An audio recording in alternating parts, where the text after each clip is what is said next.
Welcome.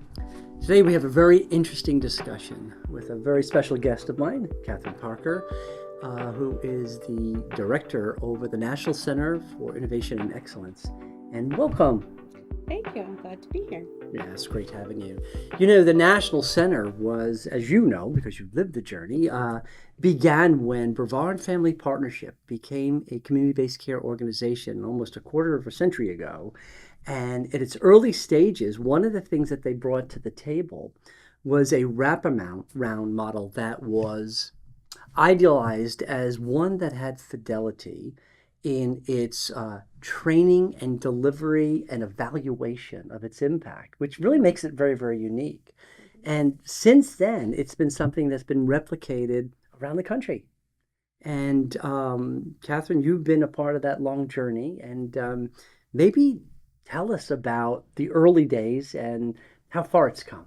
So I've been a part of our family of agencies for a little over 11 years now, and I remember when I I was originally at the Department of Children and Families, and but I could see that it was very difficult for me when I went into homes to try to look at what that looked like because I was like, there's a lot of potential here. How do we help this family? And that's kind of when CARES found me. So I started working as a care coordinator with some of the high risk populations in what we call non-judicial, which is when families are the kids are determined to be unsafe in the home, Mhm. but with some additional help and support, we can help keep them in their home. And that's again when I started with CARES. And it was just amazing to me. Like it just, I didn't know what wraparound meant. I didn't know what it was. But once I got the language, I was like, oh, this just makes sense. This is like what I learned from my household, from my church. It takes a village to raise a child, all of those natural things that we should be doing to help families. But what we've learned is that there's a lot of families that are transient for various reasons, especially in our state. People move to Florida and think everything's going to be sunny, which it is sunny, but they think all everything's going to be fixed because they move here and what that looks like. But a lot of times, for various reasons, they are separated from their natural families, their natural supports, and so that's what the CARES program helps do. Is it helps kind of bring that back. And just to talk about the growth, when I started 11 years ago, we had 19 people on staff at Brevard CARES. As we worked and transitioned through, by the time I transitioned to the center about 3 years ago, we had close to 80.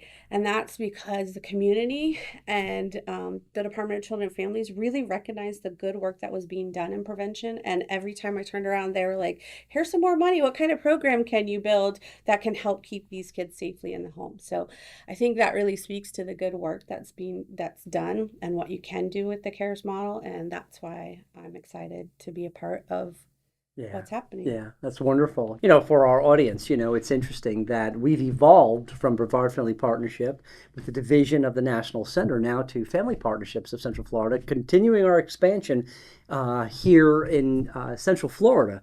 But because of the National Center, we've got a landscape that stretches from coast to coast now, and that's huge. How would you define maybe its own individual mission and what it hopes to achieve in the coming years? Just as you mentioned, we have replications in California, South Dakota, Alaska, Montana, and we've provided training to just about every state in the United States, including Hawaii, which I've yet to get to. I'm working on that. Like, that's definitely a goal. But I think the impact really just goes to show how families are families everywhere, right? Like, it doesn't matter where you live, you're still going to be faced with challenges that need additional help and support, right? And so our mission and our goal really is to I heard from someone recently, a friend, when I talk about when people ask you what you do, it depends on how you answer it. When I used to answer kind of from a, oh, I work with the department or the Department of Children and Families, you get one of two responses. One response is like, oh, God bless you, right? Yeah, Like, yeah. or I don't know how you do what you do, Mhm. or that just ends the conversation. So we always talk about when someone asks the questions, reframing it to say, I save the world one child at a time or one family at a time. That engages and asks people to ask questions. Well, how do you do that? Or how can I be a part Right. of that? And that's the language and the framework and all the conversations that we want to continue having because that is how we change the world, one family, one child at a time. Let's take a little deeper dive because I we admit we didn't create wraparound, right? Right. So it's something that's pre-existed in systems of care for a long time. But we do pride ourselves in talking about high fidelity wraparound. For our viewers, what does actually mean? It actually started from a clinical and a financial need of Mm. kids being placed in home residential facilities outside of their state of origin. Alaska, for example, had over 70 kids placed all outside of Alaska in the United States, but not in Alaska, which was costing Alaska a lot of money. And they said, "How do we fix this?" And as we started doing this, we said, "Wait a second, we know that each family is individualized. That's the biggest crux of wraparound, is individualized to the community, to the culture, to the individual family's culture, which looks different even if you're all Italian. Yeah. Each Nothing wrong with that. Italian Yeah. each Italian subsect kind of has their own family Yeah. culture about how they handle Yeah. things, right? And so that's how we make it individualized. But keeping high fidelity means that we're duplicating this in a way that can really change and transform all families. And so what makes the CARES program different is kind of how we do the fidelity. And so that comes into measuring. We use tools to do that. One of the tools that we use is called the protective factor Hmm. survey. We do that at the beginning of opening a case with a family and at the end. And that's to help us see how we've moved behavioral change for children and families. And that's really important because that's the crux. A lot of times these families are either following what they know or they don't know at all, and so they're just doing what they can. And so helping to teach those is a big part of what we do through the model. We also measure the fidelity to the wraparound process. Are we making sure that we're doing true engagement and we're incorporating their vision and their choices and all of those principles that are part of wraparound? And then we just check to make sure that we're responding in a quick way. I always give the example when we talk about wraparound about, like, if I was broken down on the side of the road, I need help now. I don't need it a week from today, because if you call me a week later and say, "Oh, I heard you were broken down on the side of the road," I'm like, "Yeah, I got it. Thanks." Like, Yeah. I don't need the help now. I need it now, right? And so being really rapid and responsive is how we also check the benchmarks to make sure that we're following through and helping families when they need the help. Yeah, that's remarkable. And gosh, given like our state of Florida, right? It's growing exponentially, Mm-hmm. right? And you at the helm of the National Center in the last few years has really helped expand something that we've embraced as being successful in impacting systems of care. And you ventured out to expand and offer a replication to partner agencies around Florida and then beyond. Can you describe what's the reception like when you're working in other regions of Florida and other regions in the United States? How are they receiving this? Well, I'll tell you, one of our best partners, really, I think this is an opportunity to talk about one of our really good partners, has been Lutheran Services America. Mhm. And they really, the interesting thing is when we started a partnership with them, it was during COVID. And that was a very challenging time to be in home and creating in home services. We had all these kind of factors about, is it dangerous? Is it not dangerous for our workers, for our families, for all of these things? And as we know, when we talk about relationships, Yeah, it's very hard to get those messages and those signals, those interpersonal signals you can't see as well on a yeah, screen, right? Like, and so you need to be there, and they need to know you're going to show up, right? And so it was interesting that we started some of these replication projects through COVID. And normally, when we would go in and do a site visit so that we could learn their community, we were trying to figure out how do we do this in this kind of virtual space, and also in rural areas where sometimes it's challenging to travel to those areas. In Alaska, there's over 270 indigenous tribes.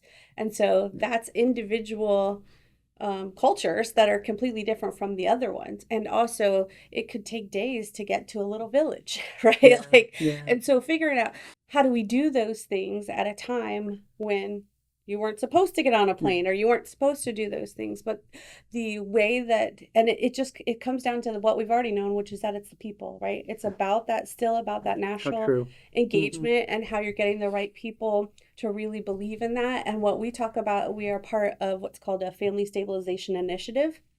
what we talk about is really how we have a transformational relationship. It's not transactional about I have a contract and I want you to do Hmm. XYZ and this is how I want the data to look and all of those things. Because I always talk about this too.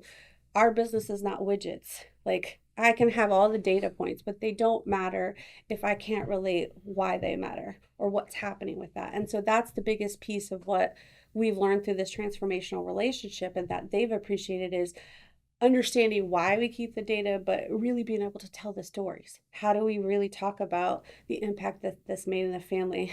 In Montana recently, we went out and did like a group cohort, and they had a family night. They had 100 children and families come to this fall family night. But there was a father there, and we just started talking and he just talked about how it changed his life. Like he had an older child who had autism, but when he was a younger parent he didn't know what that meant. He knew his child was a little different and responded differently, but he didn't know how to help her. As the next two children started to, that child's now 18. He found cares because they were having different behaviors in school, and he started learning what that looks like. And he's like, I'm such a better parent now. I wish I could have done that for her, but now I really just want to make sure dads understand how important it is for them to be a part of this. And he was now getting ready to be on their parent advisory board so that he could drive extra things that they're doing in that area and really being able to connect. And it's just so amazing to think like what we started so many years ago, like over 20 years ago, has now led into to something like that, with having a fall festival Yeah. of over 100 children and families just playing and doing normal family Mm. stuff together. Well, you and I have had a wonderful journey together. We got to know each other for the past 8 years, and part of our vernacular, part of what you and I have always exchanged, it is really all about a journey of relationships, right?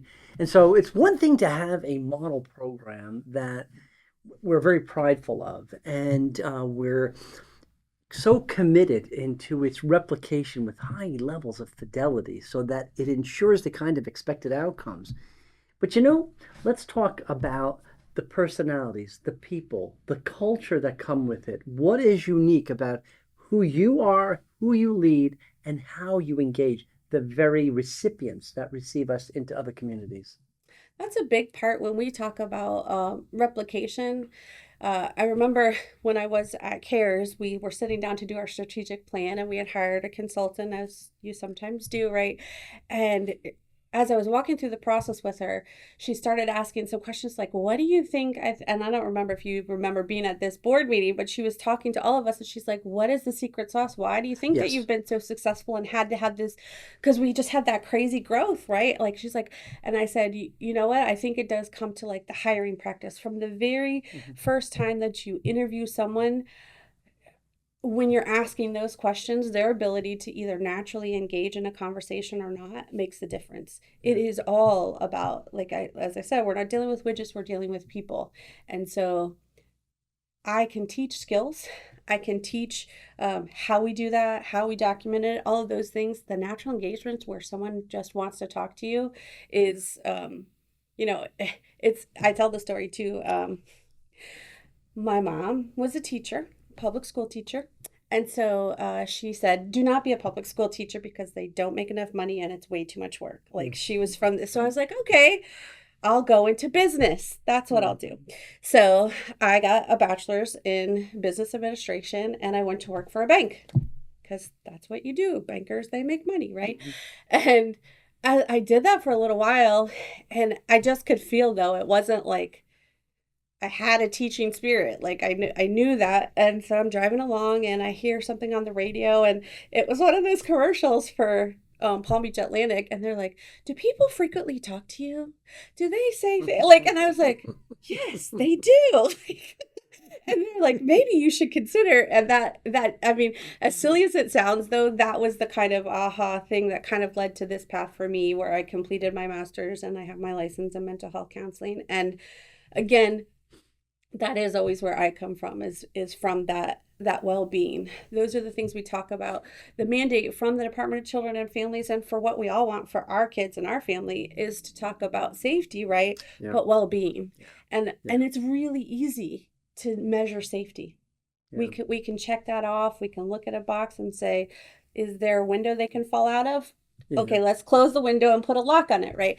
But well-being is something that is really hard to document and understand and really understand because again, it's Mhm. individualized, right? It's Yeah. like how do we nurture and foster what that looks like? And so I think that's the important part about the people that you hire and the people that you keep around and cultivate is that they have that same care and concern for well-being, Yeah. right? And how do we help each other thrive, Yeah. not just You know, survive safely, right? right, exactly. I mean, you make me so proud sitting next to you because you talk about your leadership style, the perseverance and the resilience towards excellence in delivering something to others, because um, you represent the organization's commitment to re-engineering things to a newer level of impact, right? And then I think about re-engineering systems, transformational people that you build teams with. And then I'm thinking, this is all beautifully aligned with your own personal pursuit of excellence. You said you got your bachelor's, your master's, and you are now pursuing your doctorate. Yep. So tell me about that and tell us what's the why behind that? Geez, do you have time to do that as well? Well, I as you and I have talked about, I am a person of faith. That's very important to me, and so it's kind of it does kind of go back also to my mom in education was very important to my family, and just the additional learning of new skills. That's always been something that if I don't know something, I'm going to figure out how to figure out what that is or how can I find the person, the expert on how to do that. And I think that again is a passion for the people that I have working with me here at the center is they all if they don't know something, they're going to be the one to figure it out. They're going to take the free class. They're going to try to find all of the things to figure out how to, because then they take that skill and move that forward. And um, for me personally, the doctorate is personal because really it's just because my kids said that they'll call me Dr. Mom. Is no, it did come from I when I finished my master's though, you know, it takes a lot of time to devote to and I took a pause after that point because my kids were younger and I really wanted to I didn't want I wanted to spend time with them. I didn't want to miss those opportunities. They always talk about, oh, you only have 18 years or whatever. But what I really strived to do was have my kids want to be around me, right? Like, and this is so personal for me. My personal history, my mom has significant mental health. She had borderline personality disorder, and I had no idea what that was until I studied my master's. And we took a trip to Greece, and this is literally, and my husband at the time, my son was young. And so he's like, we can't both go overseas. If something happens to us, like, so we can't do that. So I took my mom. I am not sure why I thought that was a great idea, but I did. And we get over there. She's unpacking. The professor and a couple of the other students were like, let's go get a Euro down the street. So we're walking, and he looks over and he's like, you know, she's borderline, right? And I was like my whole life made Yeah. sense because all of those things about myself and about caretaking for others and from that point I really decided that I had to do this differently. Like I had to learn different skills for my kids so that they weren't left feeling the way that I was. And I also think about that was kind of my journey to the Department of Children and Families because when we talk about well-being, my family was probably middle class. My father was a software engineer and he made pretty decent money and she was a teacher and by all accounts outside of our house things were like picture perfect but on weekends the language and the way that she behaved was you know I was always every Saturday I was fat ugly and stupid and but she would get to the point to kind of take control of that situation and then kind of come back and be like I'm sorry and we'd start the pattern over, right?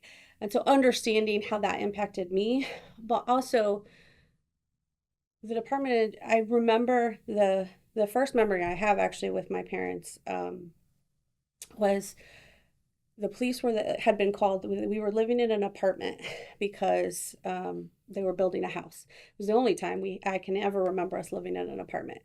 And the police had been called because they had heard a lot of noise. And my dad is kind of sitting there playing with his thumb as he's talking to the police officer. And my mom had bitten his thumb so significantly that it was almost coming off. And he's like trying to Mm. hold it on while he's talking to the police. And there with her, though, because again, in the 80s, it was always the man is the aggressor, right? Like Yeah. there's not understanding for this other kind of thing. And they're asking her whether she wants to press charges. Wow. And meanwhile, he's over Yeah. here like barely holding on to his thumb. And because as she was biting, he pushed her a little bit just to get her to stop, like to shock her to stop. And because he pushed her, that was how he was the aggressor. If that had happened today, there would be a DCF report called. Mm-hmm. At that time, there was not. And again, because it was the only time that we lived in an apartment where someone could have heard what was happening was at that point. So there was never any intervention from other people that they could see. But there were people that were mentors, like as I went through my teenage years. And so that is again why, to me, it's so important to have the influence and why I've learned about myself and why we talk about it so important in the youth years about getting that extra person that can believe and see what's happening. And I mean, that was a very long way Yeah. to say part of my doctorate is also in community care and counseling, and it's to understand how we as systems do better about making sure that we're able to see all of those pieces and put them together. Yeah. That's a story, let me tell you. But if you think about it, and for our viewers, it moved me to reflect once again, because I've known you, that you are a person who is leading in an industry that is impacting lives, changing systems transformationally, right? Mhm. Systems, people, staff, everything in your path. It's wonderful, and yet you are a product of adverse experiences in your life's journey, and I think that's a testimony to what people need to know about people who go into this industry wanting to make change generationally, Right. right? So thank you for sharing that. Join us at Family Partnership's annual golf tournament. The event is April 17th at Eagle Creek in Lake Nona. Enjoy raffles, win trophies, and show your support for the children and families we serve while enjoying a day of golf on a fantastic course. For more information, visit our website at fpocf.org. Now, back to the program. So here we are. After you getting very personal and deep with us, I am so flattered and honored that you shared your story because I'm sure it's inspiring to our audience, but as a colleague in this industry and in this wonderful organization, it always reaffirms my understanding of Kathryn's why, and I think it's beautiful. I think it's beautiful. Um, let's get back into the National Center, and in particular CARES model, has Mhm. gone through a recent study. Tell us something about the findings and what are you going to do with those findings? How do you propel with them? So, the study has been a labor of love, I will say, for That's me always personally, over the last 5 years. I tell you, when you think about going into a study, this kind of goes back to the doctorate too. I think when I took statistics on my master's, I was like, thank God that's done. I don't ever want to do that again. But now, as I was able to take statistics while we were finishing going through the study, it made so much more sense to understand why we do studies, why it's important. And so, this study in particular, again, like I said, we've been through the process for 5 years. When you think about it, the point of the study is to validate what we already know. Mhm. We know this works. We have the outcomes in regards to recidivism, which is about kids coming back into having additional reports with the department. We know that it's worked, but this is like, okay, prove it, right? Like you have to prove it. So, gosh, it's been over. over 6 years, I think, since the federal government said, hey, this prevention thing, that's a good thing. We should maybe put some money there. But as the federal government does, they also have stipulations about how do you access that money. And they are also like, prove it. Like, we need to see the evidence that shows that this works, or we're not going to be able to give you the money for that, right? And so that's kind of how we started the journey. As we walk through the process, we were able to take 2 different periods of 18 months with over 200 families in each different section. So it's a pretty big study, and be able to prove that the families that use the CARES model are better than, or have been able to sustain their family better than families who did not. And so that's really important. Our next step with it is to show that to the federal government, right? And to kind of get their blessing on that. And once that happens through the federal government, then we're able to, the whole point about this is to spread it, right? To be, I was talking to a friend, I had started this story a little bit. I was talking to a friend about an opportunity that we might have in another state. And she's like, I just don't understand why it's not common sense that this is everywhere, right? Like that people, we know how to do, but that's what it always comes down to, is that dollars and cents. And as you know, I like to say this part too. For every dollar that we send in prevention, we're saving $9.40 to the federal foster care system. And when we think about our deficits that are in out-of-home care, that is such a difference.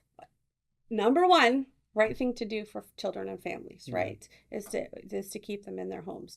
But when we're talking about the other piece, which is what legislators and Congress and ultimately stakeholders all want to know about, is how are we helping stretch our dollars? How are we being efficient with our dollars? And so this study really helps prove that we are doing the right thing for families, and it's effective, and it's going to save money when we invest the money to do it this way.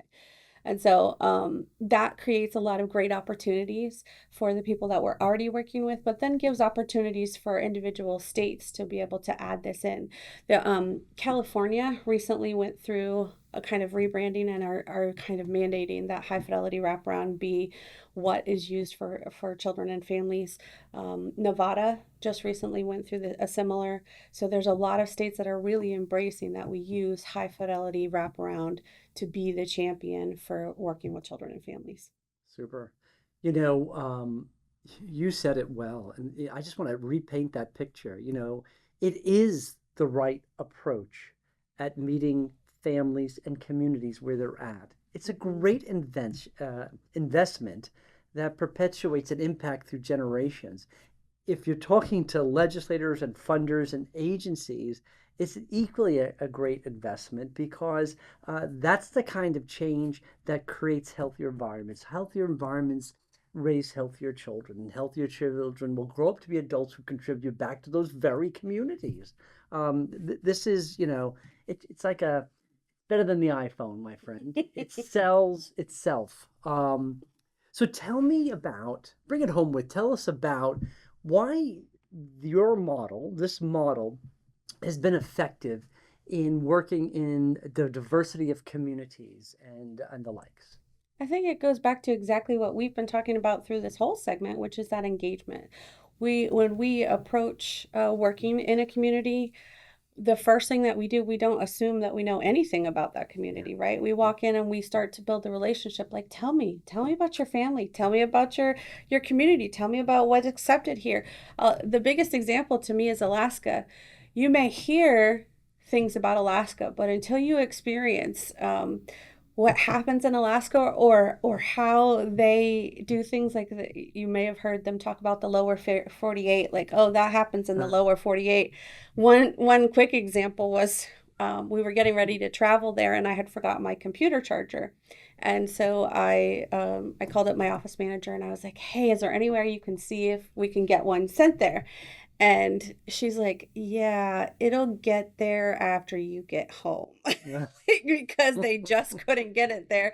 And we went out there, and I was telling that story, and our partner there, she's like, that's so cute that you thought that was gonna get here by that, you know. But that is their culture and community. Everything works at that slower pace.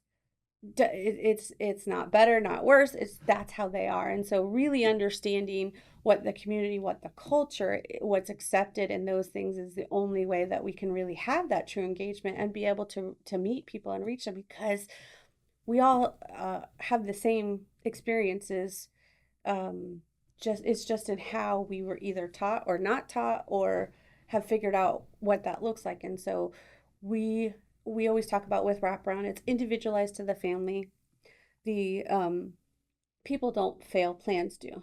And so if we made a plan, if we went in and said, this is our plan because this worked in California, this works in San Diego, it's going to work in Anchorage, Alaska, that's not going to happen, right? Like, we know the resources are not the same, the way that we respond is not the same, and all of those things. And so that's why that's the first step. It's how we treat our families. We go in to ask them. They are the experts on their family.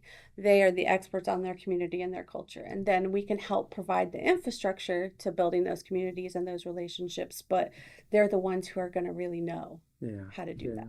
You know, it's so nice. You nicely package us, circling back to this very point where you think, you know, family partnerships, the operative word partnership is really all about our journey. Right.